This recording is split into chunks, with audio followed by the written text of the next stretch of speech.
பார்த்தீங்களா, இவங்க ஆட்சி வந்த உடனே டெண்டர்லாம் அப்படியே கடன் விலை குறையுது, 25%, 30%லாம் குறையுது. இப்போ டோட்டலாக 100% குறைஞ்சிச்சு. முறைகேடுன்னு சொல்ல முடியாது. பட் இந்த லாஸ் அவங்க ஏத்துக்கிறாங்கன்னா எதுக்காக ஏத்துக்கிறாங்க? ஒரு சோசியல் சர்வீஸ் அப்படிதான் எடுத்துக்கணும். வேற என்னத்த சொல்றது? 4 பேருக்கு நல்லதுன்னா எதுவுமே தப்பு இல்லை, இங்க 4 லட்சம் குழந்தைகளுக்கு நல்லதுன்னா எதுவுமே தப்பு இல்லை, அப்படிதான் சொல்ல போல இருக்கு. அதுக்கு இன்னைக்கு பத்திரிகைகள்ல மந்திரி யாதவ் அர்ஜுனா அவர்கள் பேசினதா வந்திருக்கு. அவர் என்ன சொல்றாரு, இல்ல முதலமைச்சர் பேசினது முரண்பாடாக இவர்கள் வெளியிட்டு விட்டார்கள். அது முதலமைச்சர் சொல்லட்டும். அவர் தானே வந்து அந்த தீர்மானம், அவருடைய ஆட்சியில் தானே அந்த தீர்மானம் வருது. அப்போ ஒரு விளக்கம் கொடுத்துருக்கலாம்ல. இல்ல நான் அப்படி சொல்லல. இப்போ ஏவா வேலு அவர்களுக்கு எதிராக ரைடு விட்டீங்க, ஏன் அதுக்கு அந்த நேரம் வராதா? அதை மட்டும் ஏன் இப்போவே ஓப்பன் பண்ணீங்க? கடைசியில் ஓப்பன் பண்ணி என்ன பண்ணீங்க அதை சொல்லுங்க. இப்போ செந்தில் பாலாஜி அவர்களுக்கு எதிராக இந்த மாதிரி இந்த குதிரை பேரம் இதில் இவர் சம்மந்தப்பட்டிருக்கார் அப்படின்லாம் வந்தது செய்தி. அவரை விசாரிக்கணும் அப்படி இப்படின்னாங்க. இப்போ அதில் சம்மந்தப்பட்டு கைது செய்யப்பட்டு உள்ளே போனவர்கள் எல்லாம் பெயிலில் வெளில வந்துட்டாங்க. அதையும் வந்து நேரம் பார்த்து திறந்துருக்கலாங்க. நீங்கள் சட்டமன்றத்துக்கு போனால் தான் தெரிஞ்சுக்கணும்னு அவசியம் கிடையாது இல்லையா? சாதாரணமாக நம்ம வெளி உலகத்தில் இருக்கவங்களுக்கு இந்த மாதிரி சொற்களுக்கு இப்படி தான் நம்ம உபயோகப்படுத்தணும் அப்படின்னு தெரியுது இல்லையா? அந்த மாதிரி எந்தெந்த வார்த்தைகள் உபயோகப்படுத்தக்கூடாதுன்றது கட்சி தலைமை வந்து புதுதாக வந்த உறுப்பினர்களுக்கு பாடம் எடுக்கணும். இந்த மாதிரிலாம் திமுக ஆட்சியில் சொல்லியிருப்பாங்களா? வாயை திறந்திருப்பாங்கன்னு நினைக்கிறீங்க? விசிகால பேனர் இது பண்ணிட்டாங்கன்னு சொன்னோடனே சாலை மறியல். கொடிக்கம்பத்துக்கு பிரச்சனை வரும்போதே ஒண்ணு இல்லாம சும்மா இருந்தாங்க, தோழமை சுற்றோட நிறுத்தியிருந்தாங்க திமுக ஆட்சியில. இப்போ சாலை மறியல் பண்ற அளவுக்கு போயிட்டாங்க. இதுதான் நீங்க கொஞ்சம் பயந்தீங்க அப்படின்னு சொன்னா அதுக்கப்புறம் அவங்களுடைய ப்ரெஷர் ஏறிக்கினே தான் இருக்கும். அதுக்கு லிமிட்டே கிடையாது. எங்கேயாவது ஒரு இடத்துல they have to put a stop. அது வைப்பாங்களா அது நமக்கு தெரியாது.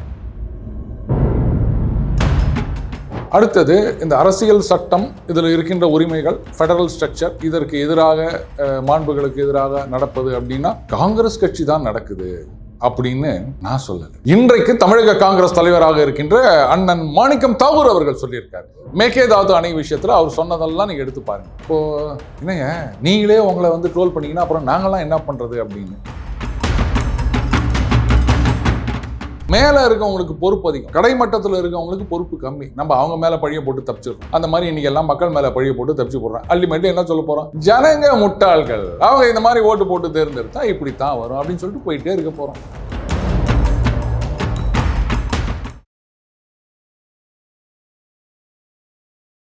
இளையபாரத நேயர்களுக்கு வணக்கம். இன்னைக்கு நம்ம நேர்காணல நம்ம சிறப்பு விருந்தினர் ஜம்பவானுக்கலாம் ஜம்பவான் அருண் ஜம்பவான் சார் நம்ம அடைஞ்சிருக்காரு. சார் வணக்கம் சார். வணக்கம் விக்ரம் சார். இப்போ திடீர்னு வந்து இந்த முறைகேடுன்னு ஒரு விஷயம், அது என்ன பிரச்சனை அப்படின்னு தெரியல. அதாவது தங்க மோதிர திட்டம், மாமாவோட தங்க மோதிரம் திட்டம், என்டி இல்லை சார், அது வந்து இப்போ டெண்டர் விட்டுருக்காங்க. அந்த டெண்டரில் பல முறைகேடுகள் நடந்திருக்கு. அதுவும் ஜோஸ் ஆலுகாஸ் வந்து 1 பைசால வந்து டெண்டர் கேட்டிருக்காங்க அப்படின்ற மாதிரி நியூஸ் எல்லாம் வருதே சார். எந்த உண்மை, எப்படியேப்பட்ட உண்மை அது? இது முறைகேடுகள் அப்படின்னு சொல்றதை விட ப்ரிடேட்டரி ப்ரைஸிங் அப்படின்னு சொல்லுவாங்க. அதாவது அந்த டெண்டர் நான் பார்த்த வரைக்கும் அந்த டெண்டரில் நீங்கள் என்ன கோட் பண்ணுறீங்க அப்படின்னா தங்கத்தோட விலை அப்படின்றது ஒன்று. அது நீங்கள் என்னைக்கு ஒர்க் ஆர்டர் கொடுக்குறீங்களோ அன்னைக்கு இருக்க ரேட்டு ப்ளஸ் செய்கூலி சேதாரம் அதெல்லாம் இருக்குல்ல. அதுக்கப்புறமா அதுக்கு அந்த பிஐஎஸ் ஹால் மார்க்கிங், அதுக்கு சில சார்ஜஸ் இருக்குது. அதுக்கப்புறம் அந்த பேக்கிங் இருக்குது. அதுக்கப்புறம் அதை மூவ் பண்ணும்போது இன்சூரன்ஸ் இருக்குது. ஜிஎஸ்டின்னு ஒன்று இருக்குது 3%. அது தங்கத்தோட விலையில் சேர்த்துருவாங்களா இல்லை இதில் வருமா அது தெரியல. அது ஒரு பிரச்சனை இருக்குது. அது பற்றின கிளாரிட்டி இது வரைக்கும் எனக்கு கிடைக்கல. இதை வந்து சில நிறுவனங்கள் 400, 500, 600 அப்படின்னு கோட் பண்ணியிருக்காங்க. ஒரு நிறுவனம் வந்து 1 பைசா போதும் அப்படின்னு கோட் பண்ணியிருக்காங்க. இப்போ அவங்களுக்கு தான் வந்து L1 லோயஸ்ட் அப்படின்னு சொல்லுவாங்க. அது அப்படின்னும் போது அப்புறம் இன்னொரு ஜுவல்லர் வந்து நாங்களும் அந்த 1 பைசாவுக்கு கொடுக்குறோம் அப்படின்னும் போது 70 அவங்களுக்கு 30 இவங்களுக்கு அப்படின்னு இது பண்ணியிருக்காங்க. இதுதான் செய்திகள் வந்திருக்கின்றது. இந்த ப்ரிடேட்டரி ப்ரைஸிங் பற்றி சட்டம் என்ன சொல்கின்றது அப்படின்னு சொன்னால், இப்போ ஒரு டெண்டரில் வந்து abnormally low prices, let us say இப்போ ஒரு ரோடு போடணும் அப்படின்னு வச்சுக்கோங்களேன், ப்ராஜெக்ட் வேல்யூ 1 கோடி ரூபா அப்படின்னு வச்சுக்கோங்க. அப்போது என்ன பண்ணுவாங்க, 70 லட்சம் 80 லட்சம் இந்த மாதிரிலாம் கோட் பண்ணுவாங்க. அதில் யார் லோயஸ்ட்டோ அதை கொடுப்பாங்க. யாரோ ஒருத்தர் வந்து 1 கோடி ரூபா ப்ராஜெக்ட் நான் 10 லட்ச ரூபாய்க்கு பண்ணுறேன் அப்படின்னு சொன்னால் எப்போ அந்த 10 லட்ச ரூபா உனக்கு வேலை செய்கிறவங்களுக்கு கூலி கொடுக்கறதுக்கே பத்தாது ரோடு எப்படி போடுவேன் இப்படின்னு சந்தேகம் வரும் இல்லையா. அப்போ என்ன சொல்கிறாங்கன்னா, நீங்கள் வந்து ப்ராஜெக்ட் காஸ்ட்டு இதில் இவ்வளோ பர்சன்டேஜ், அதுக்கு கம்மியாக போனால் அப்நார்மலி லோ அப்படின்லாம் நீங்கள் எடுத்துக்கக்கூடாது. இந்த மாதிரி லோ ப்ரைஸ் கோட் பண்ணாங்க அப்படின்னு சொன்னால் அவங்களால அது டெலிவர் பண்ண முடியுமா அப்படின்றத பார்த்துட்டு தான் டிசைட் பண்ணணும். இது வந்து ஒரு சரியான கைட்லைன்ஸ் கிடையாது. பட்டு ஒன் சைஸ் ஃபிட்ஸ் ஆல் அப்படின்ற மாதிரி ஒரு சர்க்குலரும் கொடுக்க முடியாது. அதனால் ஒரு பைசா கோட் பண்ணதுனாலேயே அவங்கள ரிஜெக்ட் பண்ணிடணும் அப்படின்றது கிடையாது. இதில் இந்த எக்ஸ்ட்ரீமில் பார்த்தீங்கன்னா சில பேர் என்ன நினச்சிட்டு இருக்கீங்க, ஒரு பைசா அப்படின்னா ஓகே அவங்க இந்த செலவெல்லாம் ஏற்றுப்பாங்க. ஆனால் பாருங்க அவங்களுக்கு விளம்பரம், எவ்வளோ லட்சக்கணக்கான மோதிரம் தயாரிக்க போகிறாங்க இல்லையா. அப்போ அவங்கெல்லாம் அந்த கடைக்கு கஸ்டமர் ஆயிடுவாங்கன்னா இது உங்களுக்கே கொஞ்சம் ஓவராக இல்லை. இப்போது சைக்கிள் கொடுக்குறாங்க, அப்போ என்ன அவங்க எல்லாம் பர்மனெண்ட்டாக அந்த சைக்கிள் கம்பெனிக்கு கஸ்டமர் ஆயிடுறாங்களா? லேப்டாப் கொடுக்குறாங்க, அந்த மாதிரி தான் இது. சரி ரைட்டு, ஏதோ கொடுத்தாங்க, ஓகே சொல்லிக்கலாம். பார்த்தீங்களா, இவங்க ஆட்சி வந்த உடனே டெண்டர்லாம் அப்படியே கடைன்னு விலை குறையுது, 25%, 30%லாம் குறையுது, இப்போ டோட்டலாக 100% குறைஞ்சிச்சு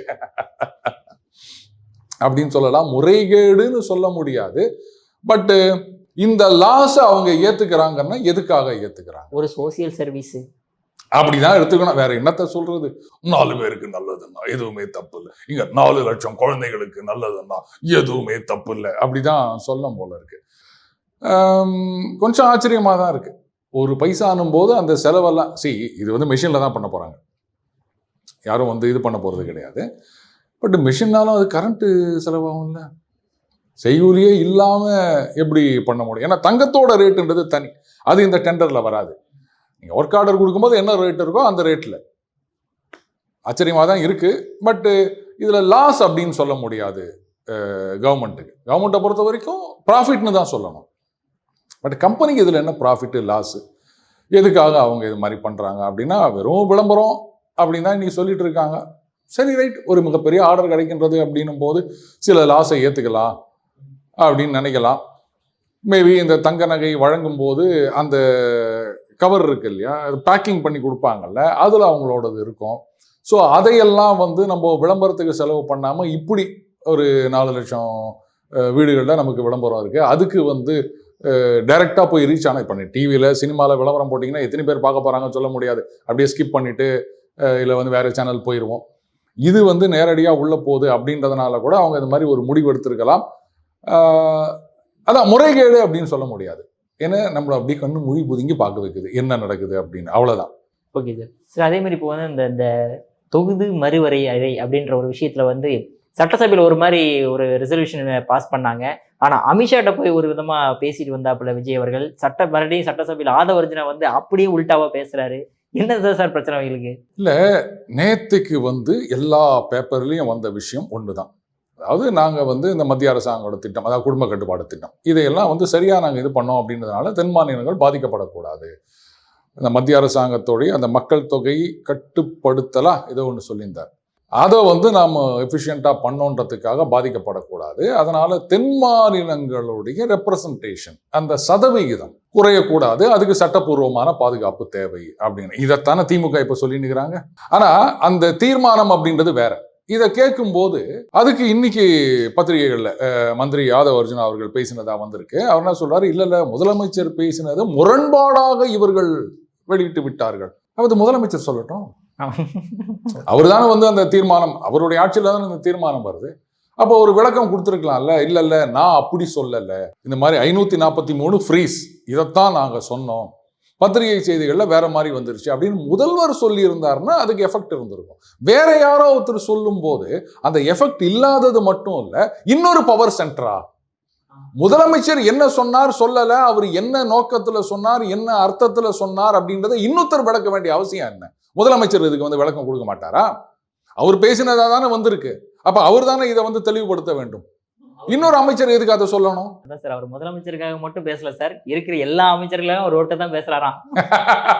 அதுவும் நான் பார்த்தேன், துறை சார்ந்த அமைச்சர்கள் இல்லாம எல்லா விஷயங்களுக்கும் 1-2 அமைச்சர்கள் தான் பதில் சொல்லிட்டு இருக்காங்க அப்படின்னு. சரி என்ன பண்றது, அவர் பேசுறதையே சபாநாயகர் வந்து அவை உறுப்பில் இருந்து நீக்கிறார், இந்த மாதிரிலாம் பேசக்கூடாது அப்படின்றாரு. அந்த சன்னரக அரிசி நல்ல காலம். இது ஒரு ஃபேமஸ் ஜோக் ஒன்று சொல்லுவாங்க. நீங்க என்ன போட்டிருக்கீங்க, என்ன அரிசி, பச்சரிசியா புழுங்கல் அரிசியான்னு கேட்டாங்களாம். என்ன கேட்டீங்க? இல்லைங்க, நெல் போட்டிருக்கீங்களே, இது பச்சரிசியா புழுங்கல் அரிசியா? இது நல்லா இருக்குல்ல இது. அந்த மாதிரி தான் அது. நேரு அவர்கள் சரியா பாடம் எடுத்தாரு. இதை வந்து இன்எக்ஸ்பீரியன்ஸ் கடந்து போக முடியாது. லேக் ஆஃப் நாலேஜ் அந்த சப்ஜெக்ட், அதுதானே உண்மை. வண்டல் மண்ணுக்கு வந்து செங்கல் சூளைக்கு போகுது அப்படின்னா அப்புறம் என்ன பண்ண முடியும்? அதை வச்சு எப்படி செங்கல் சுட முடியும்? அதில் செங்கல் சுட்டா என்ன ஆகும்? அந்த ஊடு நிற்குமா? தமாஷா இருக்கு. இந்த மாதிரி நேரலையில் முழுசா வரும்போது தான் இந்த மாதிரி விஷயங்கள்லாம் யார் யாருக்கு எந்த விஷயம் தெரியல அப்படின்றது நமக்கு தெரியுது. இவ்வளோ நாளாக நம்ம தெரிஞ்சுக்காம இருந்திருந்தோம். ஆனால் அந்த விஷயத்தில் பாராட்டல சார். நாங்கள் எவ்வளோதான் அவமானப்பட்டோம், அதை நாங்கள் லைவ்ல காட்டுவோம் அப்படின்றது. ஆனால் திமுக அதை செய்யல. இல்லை, இதில் 2 விதமான கருத்துக்கள், அதையும் நம்ம ஏற்றுக்கணும். இந்த அவை குறிப்பிலிருந்து நீக்கப்பட்ட விஷயங்கள் அப்படின்றத வந்து நார்மலாக மற்றவங்க வந்து பேசக்கூடாது, பப்ளிஷ் பண்ணக்கூடாது. பட் லைவ்ல வந்துடுது அப்படின்றதுனால அதை நீங்கள் என்ன பண்ண முடியும்? பார்த்துடுறோம் இல்லையா? பட் பார்லிமெண்ட்டும் அப்படி தானே இருக்கு. ஸோ அந்த மாதிரி ஒரு அமைச்சர் பேசுவதே அவை குறிப்பிலிருந்து நீக்குகின்றார்கள்னா அப்போ அது ஒரு ஒரு ஒரு இதுதான். அந்த மாதிரி பேசுவதை தவிர்க்க வேண்டும். இதில் இன்னொன்னையும் பார்த்தோம். சேகர் பாபு அவர்கள் பேசும்போது அவர் தான் நினைக்கிறேன், இந்த மாதிரி நீங்கள் 106 அறிவிப்பு கொடுக்க போறீங்க, எல்லாத்தையும் வந்து எத்தனை செய்ய போறீங்க, நாங்கள் பார்க்க தானே போகிறோம் அப்படின்றாரு. அதுக்கப்புறம் அறநிலையத்துறை அமைச்சர் அவர் எழுந்து வந்து இந்த மாதிரி அறிவிப்புகள் டைட்டில் மட்டும் படிக்கிறேன் போது சபாநாயகர் சொல்லாரு, இருங்க அவர் ஏற்கனவே 106ன்னு சொல்லிட்டாரு, அது எப்படி அவருக்கு 106ன்னு தெரிஞ்சது அப்படின்றத தான் நான் யோசிச்சுட்டு இருக்கேன். இது வந்து அந்த கால டெக்னிக்.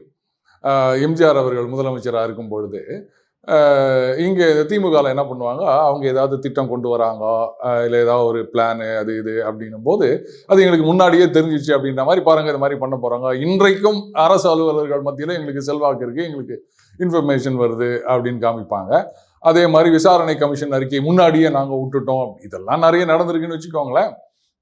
அந்த மாதிரி அந்த 106ன்றது அவருக்கு எப்படி தெரிஞ்சது? அந்த வீடியோவில் அவ்வளோதான் வந்தது. இருங்க அதுக்கும் நான் விளக்கம் கொடுக்குறேன் அப்படின்னார் அமைச்சர். பட் அவர் கொடுத்த விளக்கம் வரல, அவ்வளோதான் ரீல்ஸில் வந்தது போல இருக்கு. கட் பண்ணி நான் பார்த்தேன் ஒரு வீடியோவில்.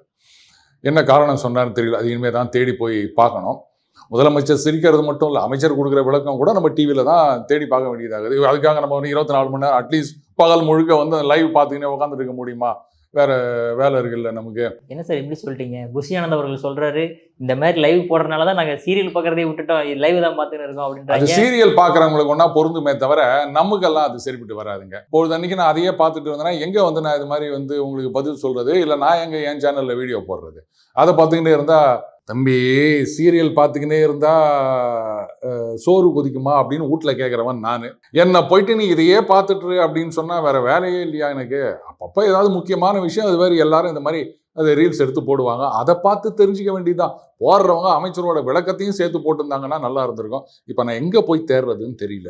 Okay sir. ஆனால் விஜய் அவர்கள் சொல்லும்போது அந்த 3 கோப்புகள் வந்து பத்திரமா வச்சிருக்கோம் நாங்கள் அப்படின்ற மாதிரி ஒரு விஷயம் எதுக்காக சார்? தைரியமாக ஓப்பன் பண்ணி சொல்ல வேண்டியதானே?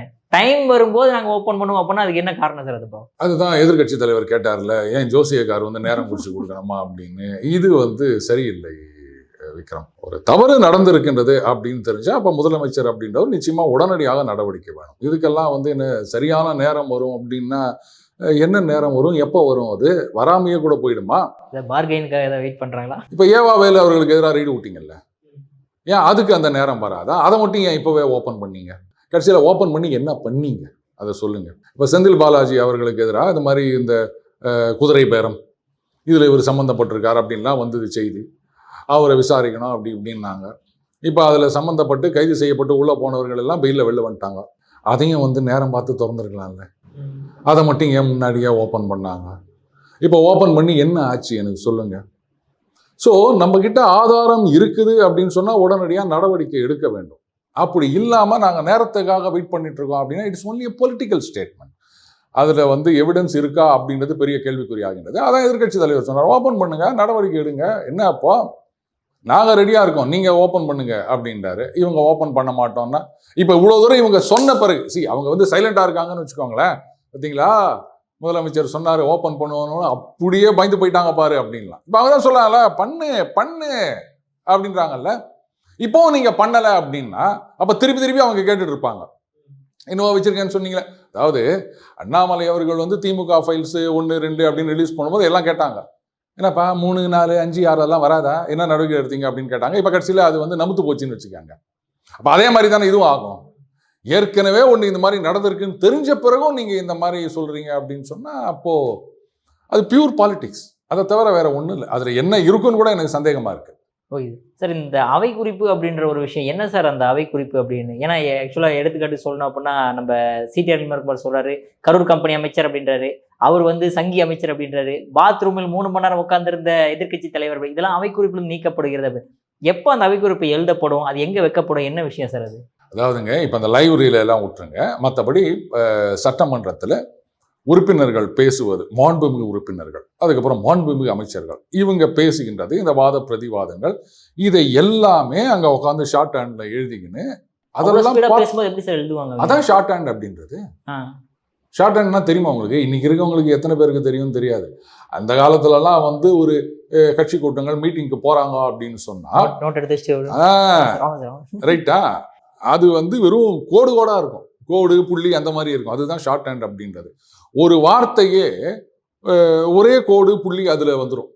இப்ப தண்ணீர் அப்படின்னு சொன்னா இன் நீர் அப்படி எழுத மாட்டாங்க, அதுக்கு ஒரு கோடு இருக்கு, அந்த மாதிரி போட்டு வந்துடும். இதுதான் ஷார்ட் ஹேண்ட் அப்படின்றது. ஸோ இந்த சுருக்க எழுத்து அதை வந்து மறுபடியும் விரிவாக்கி அதுக்கப்புறமா தான் அது போகும் அப்படின்னு வச்சுக்கோங்களேன். அந்த காலத்தில் வந்து 10th முடிச்ச உடனே டைப் ரைட்டிங் ஷார்ட் ஹேண்ட் போயிரு அப்படின்வாங்க எல்லாத்தையும். இதுதான் ஒரே பழப்பு. இன்னைக்கு கம்ப்யூட்டரு ரெக்கார்டிங் டிவைசஸ்லாம் வந்த பிறகு அதெல்லாம் சுத்தமாக ஒன்றும் இல்லாமல் போயிடுச்சு. அப்போது சில விஷயங்கள் சட்டமன்ற பாராளுமன்ற மாண்புகளுக்கு அப்பாற்பட்டது, சில விஷயங்கள்லாம் வந்து பேசக்கூடாது அப்படிங்கும்போது, உதாரணமாக இந்த பொய் அந்த மாதிரி சில வார்த்தைகள் சொல்ல, ஃபேக்சுவலி இன்கரெக்ட் அப்படின்னு சொல்லலாம். அது லீகல்லா கூட அப்படி தான் சொல்லுவாங்க மோஸ்ட்லி. ஸோ அந்த மாதிரி விஷயங்கள் அப்படின் போது அவை குறிப்பு வந்து நீக்கப்படுகின்றன அப்படின் போது அப்போ என்ன பண்ணுவாங்க, அந்த ரெக்கார்டு அவங்க எழுதுறாங்க இல்லையா, அதுலேருந்து அதை டெலீட் பண்ணிடுவாங்க. இப்போ லைவாக வருது அப்படின்னும் போது லைவாக பார்க்குறாங்க, பட் அதை நீங்கள் வந்து ரெக்கார்ட் பண்ணி நீங்கள் ரிலீஸ் பண்ணுறீங்கன்னா எதெல்லாம் அவை குறிப்பிலிருந்து நீக்கப்பட்டதோ அந்த வார்த்தைகளை நீங்கள் சொல்லக்கூடாது, கட் பண்ணிடணும், மியூட் பண்ணிடணும், ஏதாவது ஒன்று பண்ணணும். அதுதான் இன்னைக்கு கூட சொல்லியிருக்காங்க, இந்த மாதிரி அவை குறிப்பு இருந்து நீக்கப்பட்டதெல்லாம் ரீல்ஸ் போட்டிங்கன்னா நடவடிக்கை எடுக்கப்படும். பட் எத்தனை பேர் மேலே எப்படி நடவடிக்கை எடுக்கணும் சார் அப்படின்னா? லைவா போகிறது ஒரு பக்கம், அதுக்கப்புறமா நீங்கள் கட் பண்ணி நீங்கள் போடுறீங்க இல்லையா, ஷார்ட்ஸ் போடுறீங்க, ரீல்ஸ் போடுறீங்க அப்படின்னும் போது அப்போ அதை மியூட் பண்ணணும். இது மாதிரி எத்தனை ஆயிரக்கணக்கில் ரீல்ஸ் போட்டுட்டு இருப்பாங்க. இதையெல்லாம் வாட்ச் பண்ணிட்டு யார் வந்து நடவடிக்கை எடுக்க முடியும் சொல்லுங்க? ஸோ சம்பந்தப்பட்டவர்கள் அந்த பொறுப்பை உணர்ந்து, என்னங்க நம்ம பேசுறதையே அவை குறிப்பிலிருந்து நீக்கிறாங்க. இப்போ நானே வந்து நீங்கள் கேட்குற கேள்வி ஏதோ பதில் சொல்கிறேன், நீங்களே பார்த்துட்டு என்ன சார் கொஞ்சம் ஓவராக பேசியிருக்கீங்க, இதை கட் பண்ணிடுறேன் அப்படின்னு சொன்னால் அது எனக்கு அசிங்கம். பாரு, நம்ம பேசினதை அவனே எடிட் பண்ணுற அளவுக்கு நம்ம வந்து பேசியிருக்கோம் அப்படின்னும் போது அது எனக்கு குத்தம் இல்லையா? அதனால பேசுகிற விஷயங்கள் கரெக்டாக இருக்கணும். யாரும் வந்து இது சரியில்லை சார்னு தூக்குற மாதிரி இருக்கக்கூடாது அப்படின்றது நமக்கே பொறுப்பு இருக்கும்போது, அப்போ மாண்புமிகு உறுப்பினர்களுக்கு அந்த பொறுப்பு அதிகமாக இருக்கணும்ல. ஏன்னா அவங்க வந்து நாட்டை நிர்வாகம் செய்கின்றவர்கள். எதிர்கட்சியினர் அப்படின்னு சொல்லும்போது அவங்க வந்து அந்த நிர்வாகம் சரியாக நடக்கின்றதா அப்படின்னு கண்ணில் விளக்கண்ணை விட்டு பார்த்து கண்கொத்தி பாம்பு மாதிரி அது தவறு நடக்கும்போது சுட்டி காட்ட வேண்டியவர்கள். அப்போ அவங்களுக்கு பொறுப்புன்றது அதிகமாகுது. எந்த ஒரு விஷயத்துலையும் மேலே இருக்கவங்களுக்கு பொறுப்பு அதிகம், கடைமட்டத்தில் இருக்கவங்களுக்கு பொறுப்பு கம்மி. நம்ம அவங்க மேலே பழிய போட்டு தப்பிச்சிடுறோம். அந்த மாதிரி இன்னைக்கு எல்லாம் மக்கள் மேலே பழிய போட்டு தப்பிச்சு போடுறோம். அல்டிமேட்லி என்ன சொல்ல போகிறோம், ஜனங்க முட்டாள்கள், அவங்க இந்த மாதிரி ஓட்டு போட்டு தேர்ந்தெடுத்தா இப்படித்தான் வரும் அப்படின்னு சொல்லிட்டு போயிட்டே இருக்க போகிறோம். ஓகே சார், அதே மாதிரி இப்போ இந்த சட்டசபையில் பேசும்போது பல விஷயங்கள் வந்து நீங்கள் சொன்ன மாதிரி லைவ்ல வரும்போது பல பிரச்சனைகள் வருது சரிங்களா? அப்போ இந்த லைவ் போடுறது கரெக்டா இல்லை அந்த கேள்வி நேரங்கள் மட்டும் போடுறது கரெக்டா? பாட்டு பாடுறதெல்லாம் போட்டுக்கிட்டு சூப்பர் சிங்கரா இது அப்படின்ற மாதிரிலாம் கேள்வி எழுப்ப ஆரம்பிச்சேன். அவங்க ஆட்சியில் வந்து இந்த நிறைய பாடினாங்கிறது வேற விஷயம் சார், அதெல்லாம் எதுக்கு அப்புறம் வருது? கரெக்ட். இப்போ அதுக்காக வந்து லைவை கட் பண்ணணும் அப்படின்னா நாம தேர்ந்தெடுத்த உறுப்பினர்கள் எப்படி அங்க நடந்துக்கிறாங்க அப்படின்றது மக்களுக்கு தெரியணும் இல்லையா? அவங்க சரியா கேள்வி கேட்குறாங்களா? இப்போ நம்ம அண்ணன் உலகநாயகன் அங்கே போய் பேசினாரு, நல்லா வாங்கி கட்டினாரு, அதை பத்தி ஒரு வார்த்தை கூட அவர் சொல்லல. ரொம்ப நாளா வெயிட் பண்றீங்க, வருவாரு வரவே மாட்டேங்கிறாரு. நமக்கு கண்டென்ட்டே இல்லப்பா, என்னப்பா பண்றது? நானும் இதான் பேசுவேன்னு பார்த்தா பேசவே மாட்டேங்கிறது. வந்து என்னங்க இந்த மாதிரி தப்பு தப்பாக பேசியிருக்கீங்களே அப்படின்றது கூட பதிலே இல்லை. அவர் பாட்டுக்கு போயிட்டாருன்னு வச்சுக்கோங்களேன். அப்போது நீங்கள் நினைக்கலாம், பார்த்தீங்களா என்னமா பேசிட்டாரு அப்படின்னு அவங்களுடைய ரசிகர்கள் ஃபயர் விட்டுட்டு போகலாம். பட் ஒட்டுமொத்தமாக பார்க்குற மற்ற ஜனங்க என்னையா இது முதல்ல போய் பேசுகிறாருன்றாரு, இந்த மாதிரிலாம் பட்டு வர்றாருன்னு இப்போ சமீபத்தில் இன்னொரு பேச்சு வந்திருக்கு, இந்த கன்னி பேச்சு அப்படின்னு சொல்கிறத நிறுத்த வேண்டும் அதுக்கப்புறம் அந்த கற்பழித்து விட்டார்கள், கற்பழிப்பு அப்படின்ற மாதிரிலாம் வருது. அந்த வார்த்தையை எப்போவோ நம்ம வந்து தூக்கி போட்டோம். பாலியல் வன்கொடுமை, பாலியல் வன்முறை, இப்படித்தான் நம்ம செக்ஷுவல் அசால்ட் இப்படித்தான் சொல்றோம். கற்பழிப்புன்றது நம்ம யாரும் சொல்றது கிடையாது. அந்த வார்த்தையை தூக்கி போட்டுட்டோம். ஏன்னா இது வந்து இன்னைக்கு நேரத்தில் இல்லை, அந்த காலத்தில் ஜெயகாந்தன் அவர்களே வந்து ஒரு பெரிய விளக்கம் கொடுத்தது. அது வந்து ஒரு ஆக்சிடென்ட் அப்படின்னு, ரோட்டில் போகிறோம், எதையோ மறிச்சிக்கிறோம், காலை கழுவிட்டு பூஜை ரூமுக்கு போகிறது இல்லையா அப்படின்னு அன்னைக்கே எழுதினவர் ஜெயகாந்தன் அவர்கள். ஸோ இன்னைக்கும் வந்து நீங்கள் அந்த கற்பழிப்புன்ற வார்த்தையை உபயோகப்படுத்துறது தப்பு அப்படின்னு சொல்லியிருக்காங்க. அதே மாதிரி வந்து இன்னைக்கு வந்து மாற்றுத்திறனாளிகள் அப்படின்னு நம்ம சொல்கிறோம். ஆனால் இன்னும் சில பேர் வந்து ஊனமுற்றவர்கள் அப்படின்னு சொன்னால் அதை என்னன்னு சொல்கிறது? அந்த மாதிரி வார்த்தைகள் எல்லாம் எதுலேயும் பார்த்தீங்கன்னா டிசேபிள்டு அப்படின்னு சொல்லியிருந்தாங்க. அதுக்கப்புறம் அதையும் மாற்றி டிஃப்ரெண்ட்லி ஏபிள்டு, அதை தான் இப்போ நம்ம மாற்றுத்திறனாளிகள் அப்படின்னு நம்ம சொல்கிறோம். அப்போ காலத்துக்கு ஏற்ற மாதிரி நம்ம வந்து மாற்றிட்டு இருக்கோம். கரெக்டாக அந்த மாதிரி வார்த்தைகள் எல்லாம் சொல்கிறது தப்பு அப்படின்னு. கண்ணு தெரியலன்னா அதுக்கு ஒரு வார்த்தையை யூஸ் பண்ணுவாங்க, காது கேட்கும் திறன் குறைஞ்சிச்சுன்னா அதுக்கு ஒரு வார்த்தையை யூஸ் பண்ணுவாங்க. அதெல்லாம் தப்புன்ற ரியலைசேஷன் இப்போ தான் நமக்கு கொஞ்சம் கொஞ்சமாக வந்திருக்கு. இன்னும் அந்த பழைய வார்த்தைகளே பிடிச்சிட்டு இருந்தோம்னா என்ன பண்ண முடியும்? அந்த மாதிரி சில விஷயங்களையும் இப்போ கேட்டுட்டு இருக்காங்க. ஸோ அது வந்து உறுப்பினர்கள் அவங்களே வந்து தங்களை தாங்கள் மேம்படுத்திக் கொள்ள வேண்டும். கட்சி தலைமை அதுக்கு வந்து ஸ்டெப்ஸ் எடுக்கணும். இந்த மாதிரிலாம் பேசக்கூடாதுங்க, இந்த வார்த்தைகள்லாம் தவிர்க்கப்பட்ட வார்த்தைகள். ஏன்னா இதில் நிறைய பேர் புதுசாக வந்திருக்காங்க. புதுசாக வந்தாலும் அந்த மாற்றுத்திறனாளிகள் அப்படின்ற வார்த்தை ஏதோ சட்டமன்றத்தில் மட்டும் பேசுகிற வார்த்தை கிடையாது. பொது வெளியிலேயே நம்ம அந்த வார்த்தையை தான் நம்ம உபயோகப்படுத்திட்டு இருக்கோம் இல்லையா? அப்படி இருக்கச்சு உதாரணத்துக்கு சொல்கிறேன் நான். அப்போது எதெல்லாம் வந்து நம்ம மாற்றிட்டோமோ, இன்னைக்கு திருநங்கைகள் அப்படி தான் சொல்கிறோம், வேற அந்த மாதிரிலாம் சொல்கிறதில்ல. இது வந்து நீங்கள் சட்டமன்றத்துக்கு போனால் தான் தெரிஞ்சுக்கணும்னு அவசியம் கிடையாது இல்லையா? சாதாரணமாக நம்ம வெளி உலகத்தில் இருக்கவங்களுக்கு இந்த மாதிரி சொற்களுக்கு இப்படி தான் நம்ம உபயோகப்படுத்தணும் அப்படின்னு தெரியுது இல்லையா? அந்த மாதிரி எந்தெந்த வார்த்தைகள் உபயோகப்படுத்தக்கூடாதுன்றது கட்சி தலைமை வந்து புதுதாக வந்த உறுப்பினர்களுக்கு பாடம் எடுக்கணும். இதுதான் நடைமுறை, இப்படி தான் பேசணும், இவர் பேசும்போது இது பண்ணணும், உனக்கு பேசும்போது அவைத்தலைவரை நோக்கி தான் பேசணும், டைரக்டாக இந்த மாதிரிலாம் பண்ணக்கூடாது. அதுக்கப்புறம் அவர் எங்கள் மாமா தாங்க, அதெல்லாம் சொல்லக்கூடாது. மாமாவை தூக்கிட்டு போறீங்களா அப்படின்றாரு. அவரு எங்க மாமங்க, அதெல்லாம் விட்டுருங்க, இதுக்கு என்ன ஆதாரம் இருக்கான்னு கேட்கிறாரு அவரு. ஏங்க இவன் மாமான்றதுக்கெல்லாம் வந்து இவர் எங்க சித்தப்பா எங்க பெரியப்பான்றதுக்கெல்லாம் நான் வந்து தாசில்தார்கிட்ட சர்டிஃபிகேட்டை வாங்கிட்டு வர முடியும்? ஸோ இந்த மாதிரி விஷயங்களை தவிர்க்க வேண்டும். ஜோதிராதித்ய சிந்தியா இருக்காரு இல்லையா, அவர் இந்த மாதிரி தான். அஃப்கோர்ஸ் இது வந்து இப்போ இங்கே சொன்னாங்க இல்லையா, சங்கி அமைச்சர் சாரி அப்படின்னு சொல்லிட்டு மாற்றி சொன்னார் இல்லையா. அதே மாதிரி முதலமைச்சர் கூட முன்ன ஒரு தடவை பேசும்போது கருணாநிதின்னு சொல்லிட்டு சாரி அப்படின்ட்டு கலைஞர்னு சொன்னார் இல்லையா. அந்த மாதிரி ஜோதிராதித்ய சிந்தியா இருக்காரு, அந்த பக்கம் வசுந்தரராஜே சிந்தியா அப்படின்னு நினைக்கிறேன். அப்போ வந்து மதிப்பிற்குரிய அமைச்சர் அவர்களே அப்படின்றத வந்து மானனீய மந்திரிஜி அப்படின்றதுக்கு பதிலாக மானனீய ஆண்டிஜி, ஆண்டி சம்திங் ஏதோ ஒன்று சொன்னார். அவங்க சொந்தக்காரங்க போல இருக்கு அவங்க. உடனே எல்லாம் சிரிச்சாங்க. சிரிச்ச உடனே அதுக்கப்புறம் இல்லை அப்படின்னு சொல்லிட்டு அது கூப்பிட பழக்கணும். ஏன்னா வீட்டில் கூப்பிடும்போது நீங்கள் என்ன மதிப்பிற்குரிய அத்தை அவர்களே, மதிப்பிற்குரிய சித்தி அவர்களே அப்படியா நம்ம பேசுகிறோம்? சும்மா ஒரு ஜாலிக்கு சொல்றது. அதைத்தான் இன்னொரு உறுப்பினர் சொன்னார்ல, உண்மையான காமெடியா இருந்தா சிரிக்கிறாரு முதலமைச்சர் அப்படின்னு. காமெடி பண்ணி சிரிக்கிற வைக்கிற இடமா அது? எப்படி இருக்கு பார்த்தீங்களா இன்னைக்கு? இப்போ இதெல்லாம் லைவ்ல வரும்போது தான் நமக்கு இதெல்லாம் தெரியுது. நம்ம வாழ்க்கை தான் சிரிப்பா சிரிச்சு நிற்குது, என்ன பண்றது? Okay sir. சார் அடுத்ததாக பார்த்தோம் அப்படின்னா நம்ம கம்யூனிஸ்ட் தோழர்கள் டோலர்ஸ் ஏன் சார் திடீர்னு சீஃப் செக்ரட்டரி மாற்றணும்னு ஒரு கோரிக்கை வைக்கிறாங்க, என்ன ரீசன் சார்? வடிவேலு படம் கருப்பசாமி குத்தகைதாரன்னு நினைக்கிறேன். அவன் மட்டும் கடையை மூடிட்டு போயிட்டானா நமக்கு ஒரு அடிமை சிக்கிட்டான் அப்படின்னு இல்லையா. அந்த மாதிரி இவங்க வந்து சில விஷயங்கள்ல அப்படியே டெஸ்ட் பண்றாங்க. என்ன பண்றாங்க, கடையை மூட்டு போறாங்களா என்ன ஏது அப்படின்னு. முதல்ல அந்த அட்வைசர் விஷயம் வந்தது. அதுக்கப்புறம் தமிழ்நாடு அரசின் பிரதிநிதியும் போது முட்டு குத்தாங்க. அது அவருடைய இதுங்க அப்படிங்க இப்படிங்க அப்படின்னாங்க. இப்போ அவங்களுக்கே அது முட்டுது அப்படின்ன உடனே முரட்டு முட்டி தள்ள ஆரம்பிச்சிட்டாங்க. இப்போ அந்த சர்க்குலரை வித்ரா பண்ணிட்டாங்க அப்படின்னும் போது இதில் இன்னொரு முக்கியமான விஷயம் இருக்குது விக்ரம். அந்த இடைத்தேர்தல் இப்போதைக்கு இல்லை, தள்ளி வச்சிருக்காங்க, எப்போ வரும்னு தெரியாது. ஸோ அது வரைக்கும் நீங்கள் வந்து இந்த கூட்டணி கட்சிகள் தயவில் தான், அது தேவையே இல்லைன்றது என்னுடைய தனிப்பட்ட கருத்து. நீங்கள் வந்து சப்போர்ட்டை வித்ரா பண்ணிக்கலாம், தாராளமாக போங்க. நீங்களா வந்தீங்க நீங்களே போங்க, ரைட்டு. இவங்க கூப்பிட்டாங்கன்னு சொல்லலாம், கூப்பிட்டா நீங்கள் ஏன் வந்தீங்க, அதனால் போகிறதுனா போங்க அப்படின்னு சொல்லலாம். வேணுமா ரைட்டு, ஆட்சியை கவுக்குறதுனா கவுத்துருங்க, பார்த்துக்கலாம் அப்படின்னு தைரியமாக முடிவெடுத்தால் மட்டும்தான் அந்த கெத்து அப்படின்றது எஸ்டாப்ளிஷ் பண்ண முடியும். அப்படி இல்லைன்னா இவங்க வந்து கடைசி வரைக்கும் புறாண்டின்னு இருப்பாங்க. அதனுடைய அடுத்த கட்டமாக தான் இந்த மாதிரி தலைமைச் செயலரை மாற்ற வேண்டும் அப்படின்னு இந்த சர்க்குலர் சர்க்குலர் அவர் இஷ்யூ பண்ணல, பட் அதுக்கு முன்னாடி சில இதில் டைரக்ஷன்ஸ்லாம் கொடுத்துருந்தாங்க. ஸோ அதனால் அப்படின்னு காரணம் என்னென்னா, எங்களையே நீங்கள் இது மாதிரிலாம் இடதுசாரி இயக்கங்களை இது மாதிரிலாம் பண்ணுறீங்களா அப்படின்னு. என்ன பெரிய இடதுசாரி இயக்கங்கள்? நான் அவ்வளோ பெரிய அப்பாட்டக்கராகுங்க.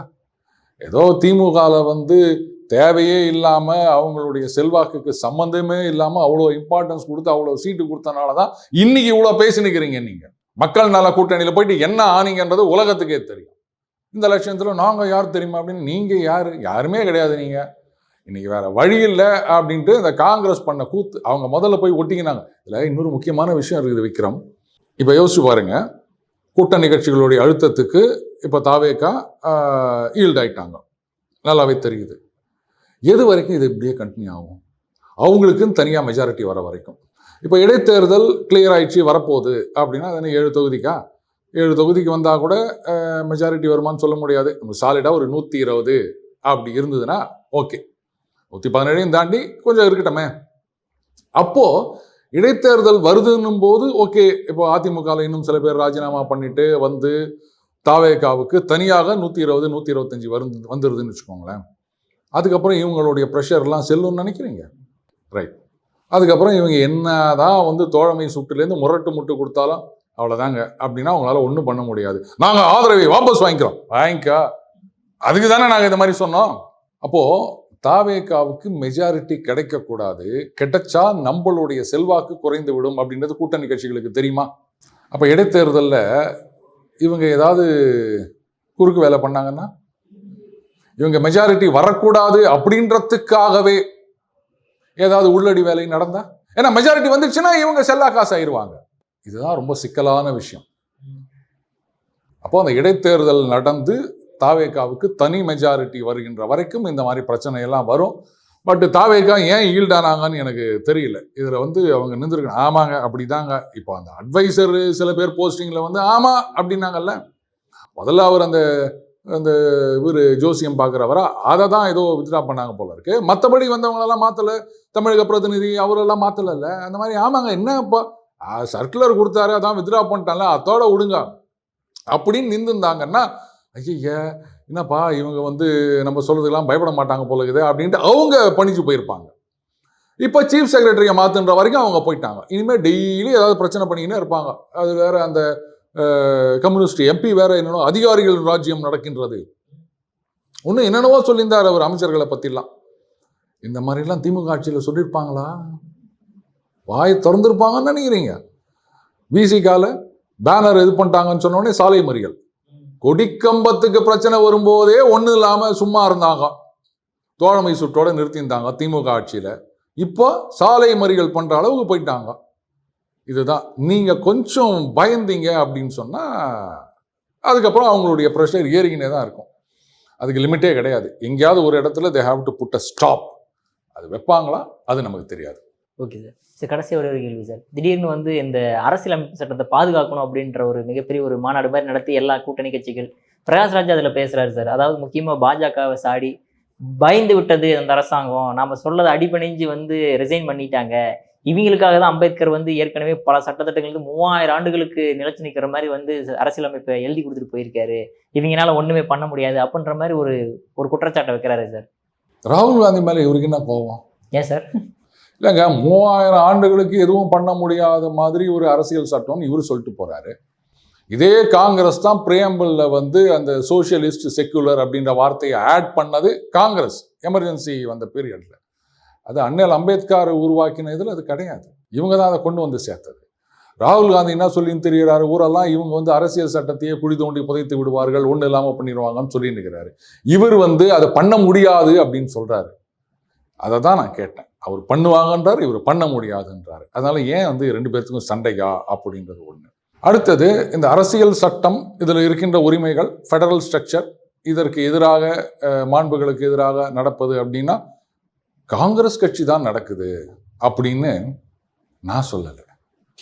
இன்றைக்கு தமிழக காங்கிரஸ் தலைவராக இருக்கின்ற அண்ணன் மாணிக்கம் தாகூர் அவர்கள் சொல்லியிருக்காரு. மேகேதாது அணை விஷயத்தில் அவர் சொன்னதெல்லாம் நீங்கள் எடுத்து பாருங்க. அப்போது என்னங்க நீங்களே உங்களை ட்ரோல் பண்ணீங்கன்னா அப்புறம் நாங்களாம் என்ன பண்ணுறது அப்படின்னு. பாஜக தத்தி கட்சி, இதை ஹைலைட் பண்ணி இதை பாருங்க, காங்கிரஸ் கட்சி தான் இப்படி நடக்குது, அவங்க கட்சி தலைவரே சொல்லிக்கிறார் அப்படின்னு இதை பெரிய அளவில் எடுத்துட்டு போயிருக்காங்கன்னா இது பார்த்துருப்பாங்களான்னு கூட தெரியல. அப்படியே பார்த்தாலும் அப்படியே சொன்னாரு, ஓ சரி, அதுக்கு என்ன அர்த்தம் விளங்கிரும். உங்களை மாதிரி ஆளுங்களை தான் வச்சுக்கின்னு அரசியல் பண்ண. Okay sir. சார் அற்புதமாக விளக்கம் கொடுத்தீங்க சார். உங்கள் பொண்ணான நேரத்தை இளைய பேரலாம் ஒதுக்கினதுக்கு மிக்க நன்றி சார். நன்றி விக்ரம்.